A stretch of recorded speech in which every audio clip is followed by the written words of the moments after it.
Dictation गति 80 शब्द प्रति मिनट स्टार्ट। पिछले दिनों इलाहाबाद उच्च न्यायालय ने सहजीवन लिव इन रिलेशनशिप को लेकर एक महत्वपूर्ण निर्णय देते हुए कहा कि अगर विवाहित महिला दूसरे पुरुष के साथ पत्नी की तरह रहती है तो इसे लिव इन रिलेशनशिप नहीं माना जा सकता।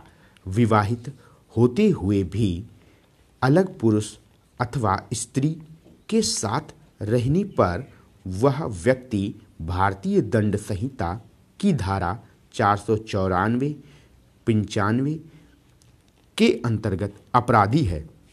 न्यायालय की यह टिप्पणी स्पष्ट करती है कि विवाहित होते हुए भी किसी अन्य के साथ सहजीवन में रहना अपराध है।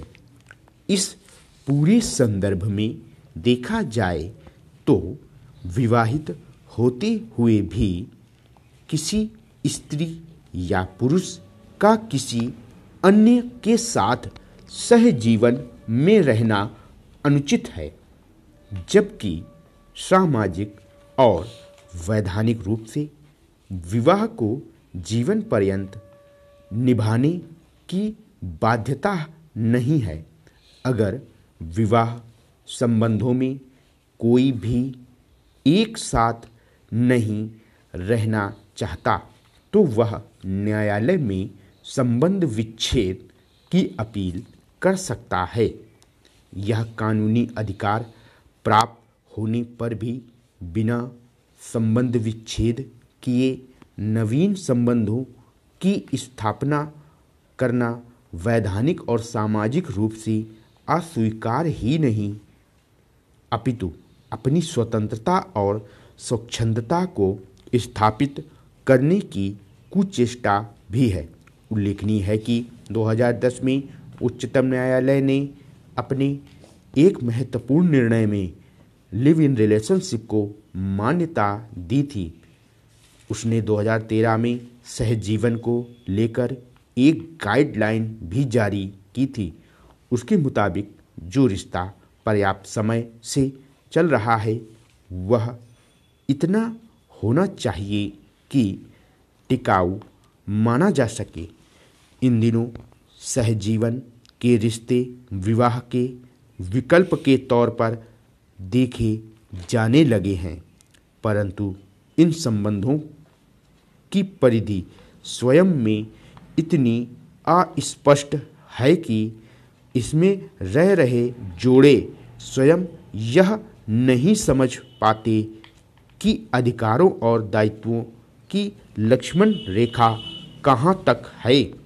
नतीजतन ऐसे रिश्ते कुछ समय बाद कड़वाहट से भर जाते हैं।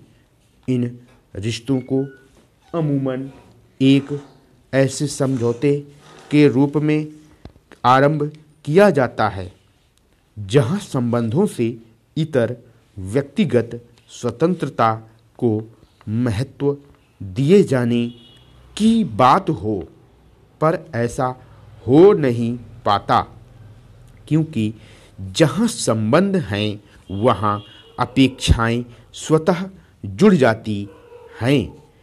इसमें किंचित संदेह नहीं कि इन रिश्तों से अलग होने में किसी कानूनी उलझन का सामना नहीं करना पड़ता, पर सामाजिक और मानसिक पीड़ा उनके हिस्से में भी आती है।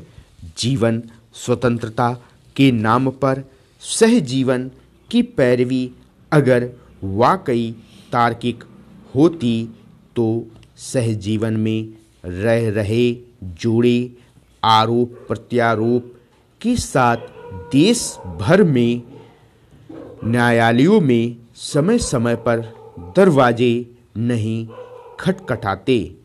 सवाल है कि सहजीवन का रिश्ता सिर्फ वैधता का मामला है या नैतिकता और सामाजिकता का भी। यह सर्वविदित सत्य है। स्टॉप।